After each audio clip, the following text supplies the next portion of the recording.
SQ, this is W9MGT here, come back. SQ, this is W9MGT here, come back. This is at 10:44 and I have something to say.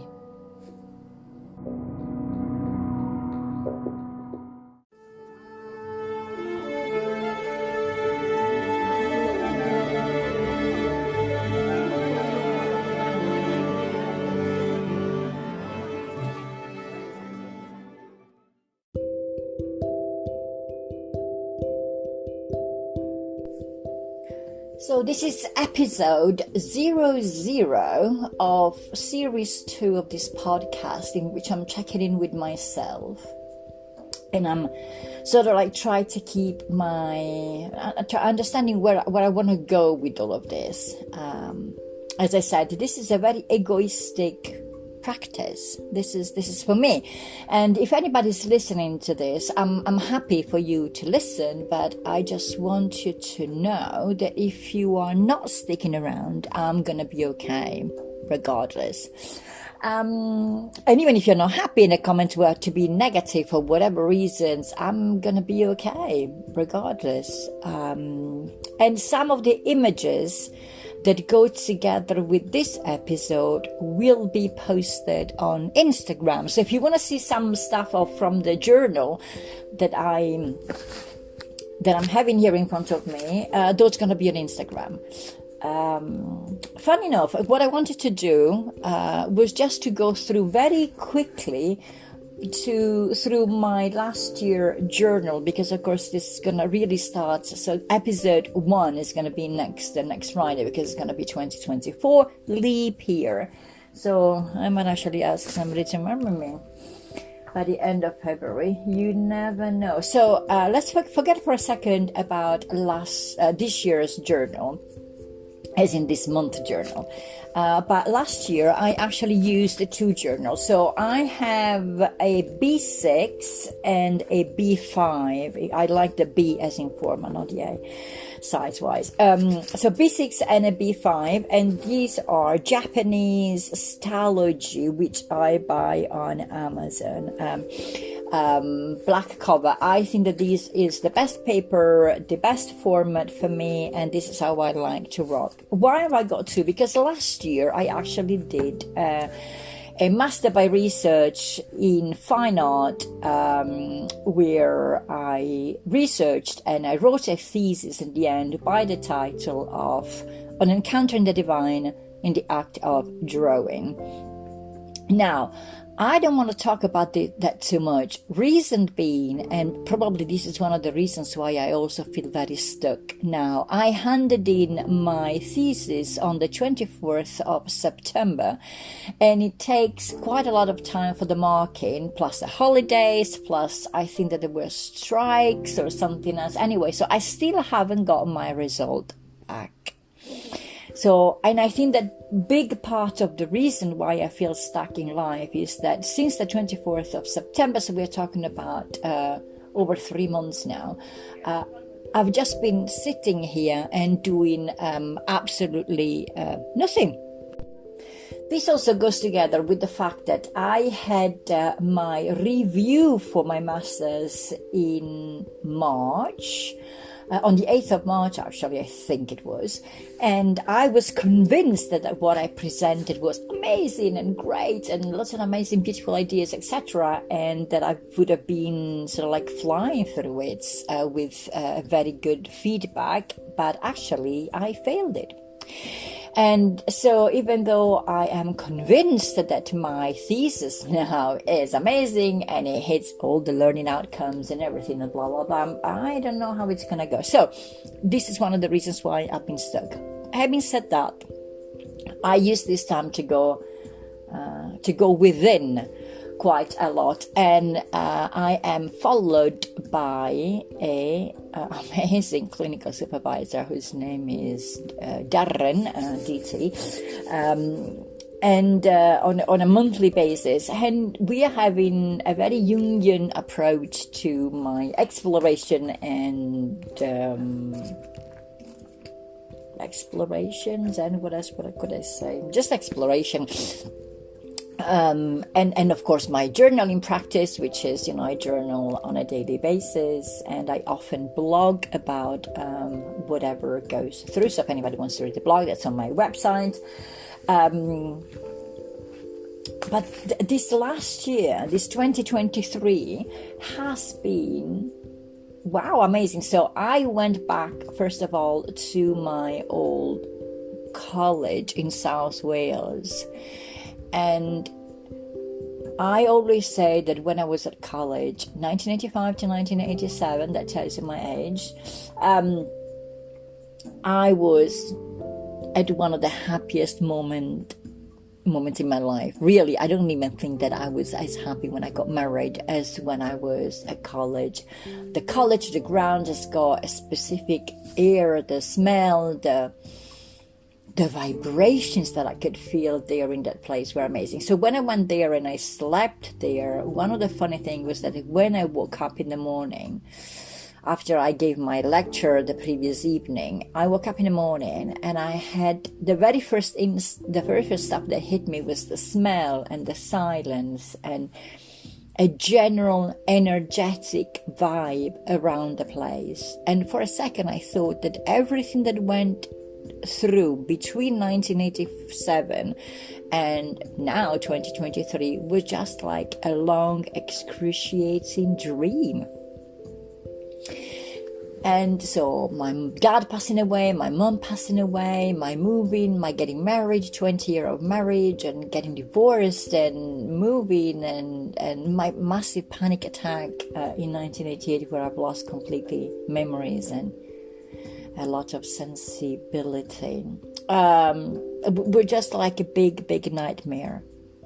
That made me also very conscious of who I am compared to what I do. I always thought that I was a writer because I write, I as I said, I journal every day, and because I write my blogs and I wrote books, and I find very comfortable even in my artistic practice to include the writing as part of my submissions. So I was convinced I was a writer, but then it made me very clear to me that who I am is someone who loves traveling, and I am a traveler, whether an inner traveler or an outer traveler, physically traveling. That is who I am, and writing and the podcast and everything, that is what I do. If you were to tell me, if I had to choose between having a little camper van, I'll take a step back. I always said that I wanted to have a little camper van and just go around and then write my books and then eat amazing dinners with fish and white wine in quaint restaurants in little harbors around the countryside. And going and visiting places, etc., and then stopping to write. Well, you can take the writing out of the equation, because my heart flutters at the idea of actually packing my car and setting off. I've got these things that within me, my motto is gotta go, that's me, that's me. So I drove all the way to South Wales, and weird enough, I'm back into this country since 2008, and I only got the courage to go down to see my college in 2023. So it took me some 15 years to find the courage to actually go back to this amazing experience that I had and to revisit that. Another thing that I wanted to say is that, of course, I went to do a writing journey in June, end of June I think it was, and I went down south to Glastonbury and then London. I'm lying. I didn't go to, I wanted to go to Glastonbury, but I actually didn't go to Glastonbury then. So I went to Glastonbury in March because that's my sort of like mini holiday. So I can go to the tour and I can get my tarot cards read by amazing Estelle. She's the woman that I always go back to. And I've got my little quaint bed and breakfast, and then I've booked again to go down in February. So I'm really happy about that.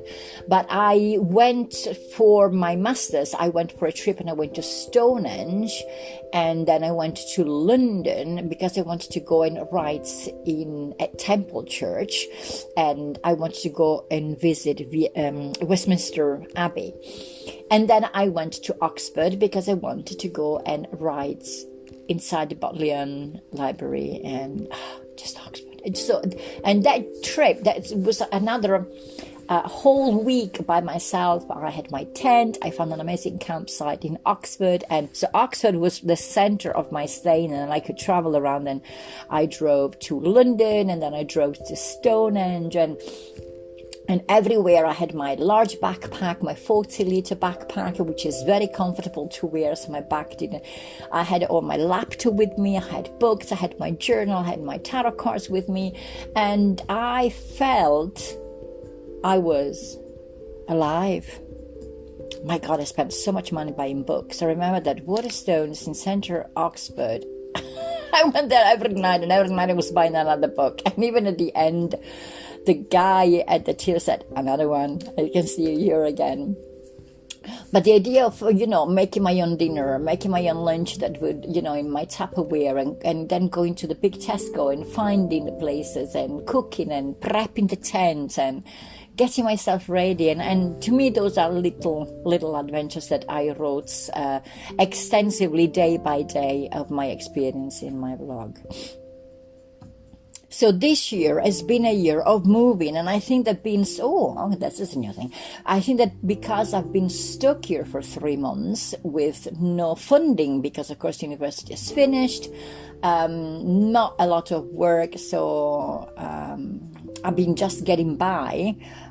Comfortably getting by, but I could not treat myself to everything that I could have done, and I got into like a state of fear. And we all know where fear leads us to. Just, in my case, I freeze. I just bypass the fight or flight. I just freeze and I sit and my mind races and always goes back to the same thing. I think that I compulsively checked my Blackboard for my university, or Moodle, or whatever it is that I use, 2, 3, 4, 5 times a day, checking emails if I got any response and everything. And then, of course, the Christmas holiday came, so everything stops even more. So I'm in a kind of a limbo. I am normally very comfortable in being in states of limbos and liminal spaces. I always define myself as an antevasín. I can be here and there. I can be very earthly and at the same time very spiritual. I can be very shallow if I want to, but also very deep and academic. And if that's a need. But I found fascinating how journaling and self-reflection have always been a constant in my life. So this is why the reason for this podcast, the fact that I've just, by talking out loud, I realized that I've been moving a lot during this year, and that this past 3 months I've been actually stuck sitting on this sofa, and only for the past a couple of weeks I started moving again, and I started it's not even decluttering. I started as sort of like a purging of old stuff.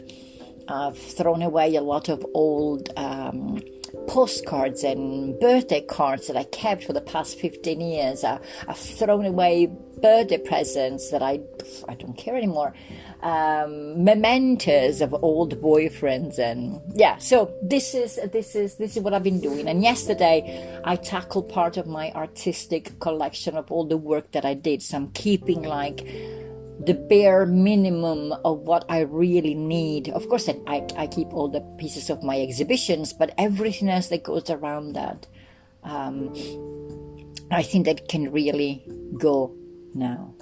So how do I feel now at the end of this experience? I'm wondering if I should...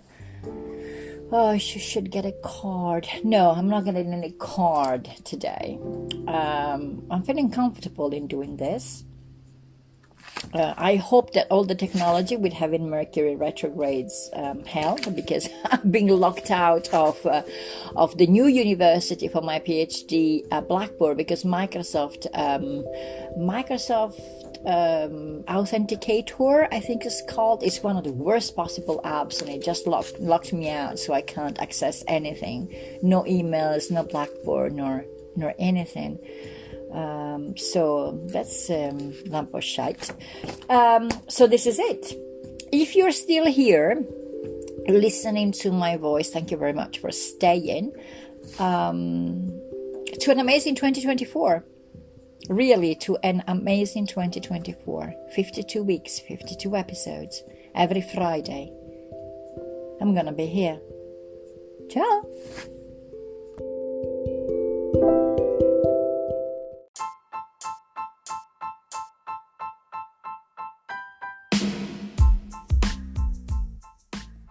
You have listened to the voice of W9 in honor of the movie Contact, MGT, or Matilde Gliubic Tomat. I'm mainly a researcher, an artist, a writer, and an existential psychotherapist based in the UK. You might want to check my website at matildetomat.com. That is matildetomat.com, and my Instagram account. This was W9MGT here, over and out.